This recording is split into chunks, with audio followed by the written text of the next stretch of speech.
Hey PTBO Canada, it's Angela O'Grady, and today in the studio we are joined by Michelle Ferreri. Michelle, thank you for joining us. Thanks for having me, Angela. Yeah, we're really excited. So, to start things off, we're going to ask you, why are you, Michelle, running for MP of Peterborough-Kawartha? Thanks for the question. Thanks for having me. It's really beautiful in here, and I love Jason's artwork. I told you I want my caricature on there one day. Thanks for the question. I think, you know, what I've done for the last 22 years in my professional life is serve the community as a communication specialist, as a broadcaster, and this is an extension of what I do in terms of serving the people on a bigger scale, right? So for me, it's about extending what I already do, networking the positive relationships I already have, and finding solutions, right? So, you know, I've always spent time creating content that is inspirational and hopeful, and I think a member of Parliament's role is great customer service. I think that's really what we are. We're a mediator and a facilitator to take the people's voice back to Ottawa and then create solutions. Also, being from here my entire life, I've never seen Peterborough in the state that it's in right now. I've never seen downtown look the way that it does. Mental health has been a huge passion of mine my entire career, and so I'm working hard. We have the best mental health plan in any government history, and which includes bringing 1,000 beds across the country for recovery centers, and I want one of those beds here in Peterborough-Kawartha. That's great, thank you. So as you know, this is a part of a series of interviews, and we've been speaking with the other candidates, and we reached out to our community members to ask them what they want to know from you. And basically the big overarching question is, what will you as a member of the Conservative Party do if elected locally? What's your main concern here in Peterborough?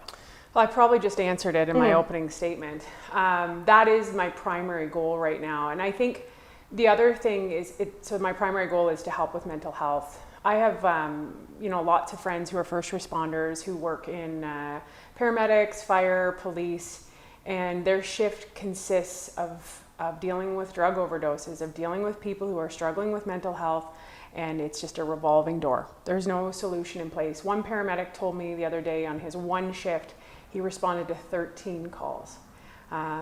This is a crisis. This is a crisis in our community. It's affecting our businesses downtown. So what are we going to do to solve it? And, you know, I think it's important to have the money and funding and policy in place, but I think what's even more important is to have somebody on the ground in this community who knows this community and cares and is going to fight to get it done here. I think that's really critical. We have, you know, the $325 million we're going to invest, but it's about making sure that Peterborough-Kawartha gets that fair share of that money to make sure we're taking care of this and managing it well. Thank you. Now, as a small business owner yourself, and I know you're familiar with all of the small businesses we have here in Peterborough, there's so many of them, why should a small business owner vote for you and vote for the Conservative Party? Well, I love that you recognize me as a small business owner, Angela. Thank you. A lot of people don't know. I know you guys here at PTBO Canada realize that this social media marketing is a business. It's a tough business. In a business when so many media companies actually had to rely on bailouts to survive, we, yourself included, this company included, myself included, were able to create a sustainable business model. Mine in particular has been copied across the country in North America. So, you know, I am really proud of that, and the work and effort that goes into building a small business. It's similar, really, in terms of being a member of Parliament. It's not a job, it's a lifestyle.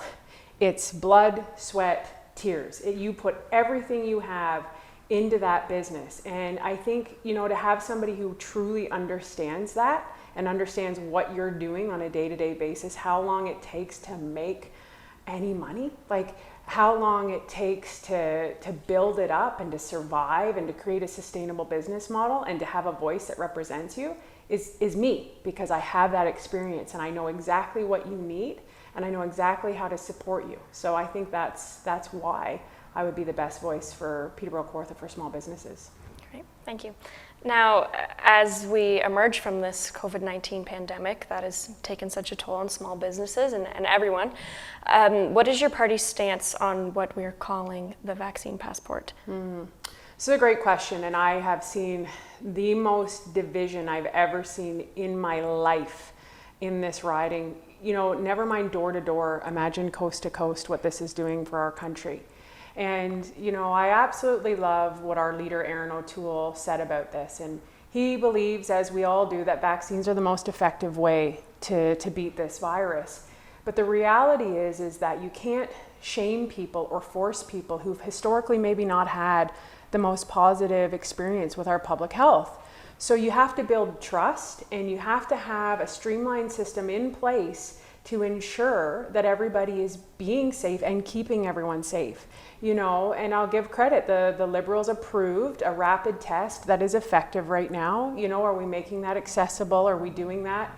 I think it's important to make sure that we're not leaving it all on the shoulders of the business to manage how the challenges of the administration of this. You know, I've had a lot of people who run children's recreational or sports, and, you know, they need a clear outline of what is expected of them. They can't be policing, right? I think, so we as a federal government have to work with the provinces, because this really is a provincial issue as well. But at the end of the day, it's the federal government that's working alongside the provinces to ensure that we're keeping everybody safe and that a streamlined system is in place. And what does that look like? And as you know, it's sometimes pivoting, but the ultimate goal for everyone, and myself included, is public health.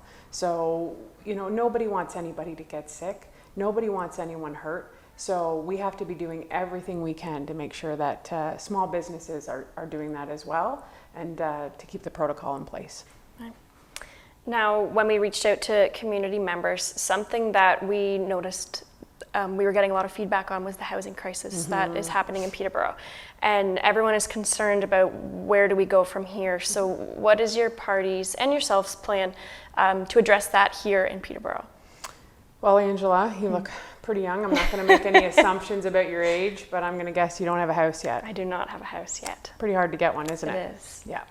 I paid $155,000 for my first house in 2002.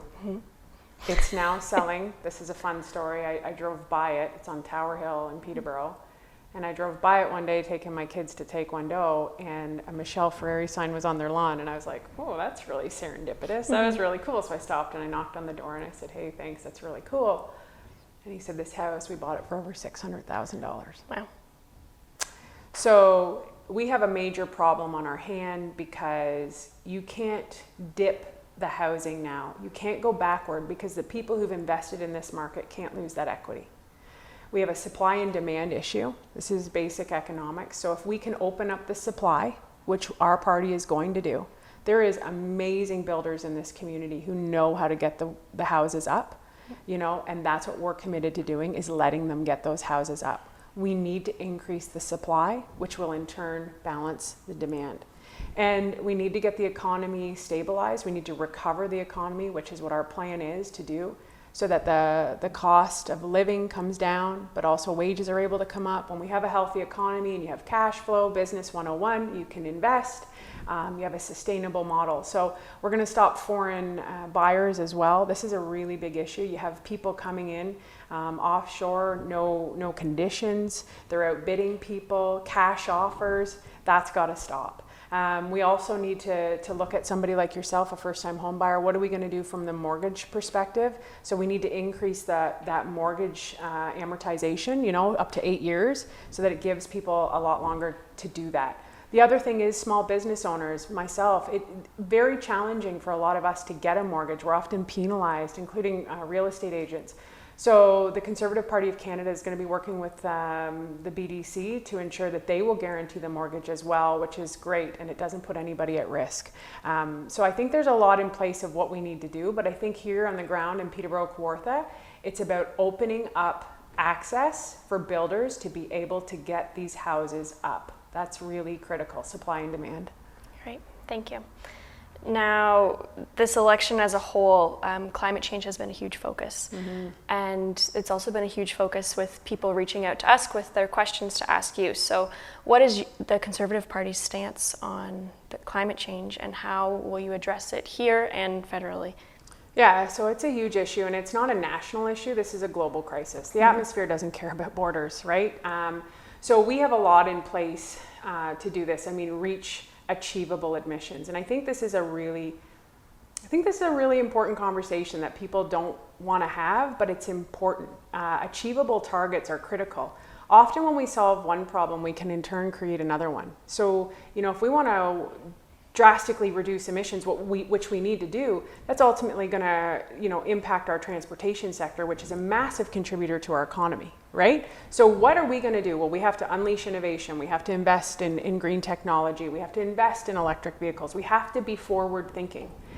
But I think the really big question to ask, and Rosemary Barton did this on CBC with Justin Trudeau, and he says, well, the reason we called an election is because of the climate crisis. And she was bang on, and she said, why did you need to call an election to manage the climate crisis? All the parties are in line to support this. We all know this isn't a nonpartisan issue. This is our planet.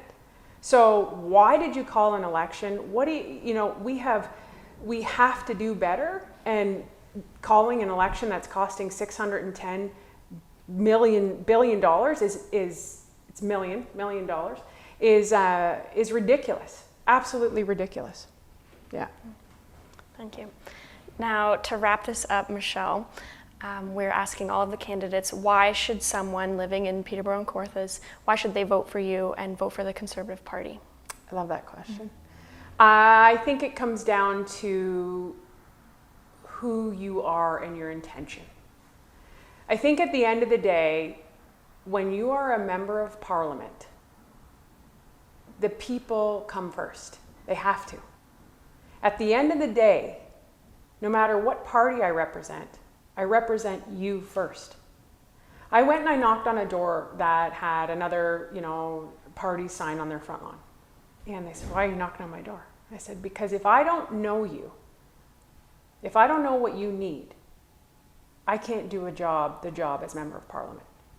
And I think that's what I've done, my whole life is find solutions, and I have the relationships in the community. Sometimes it's a text, sometimes it's an email, because I've spent my life here building these positive relationships. You need somebody on the ground who is genuinely listening, and you need somebody who is very passionate about solutions, not just this is what's written down and I'm going to regurgitate it. You need to be doing the work, and you need to have strong work ethic. And I think, being from Douro and who I am as a small business owner, you have to have that work ethic to get things done. And I know that I'm the right person to be your member of Parliament. Awesome. Thank you so much for coming out today. We Thanks, appreciate Angela. it. It was great. Yeah.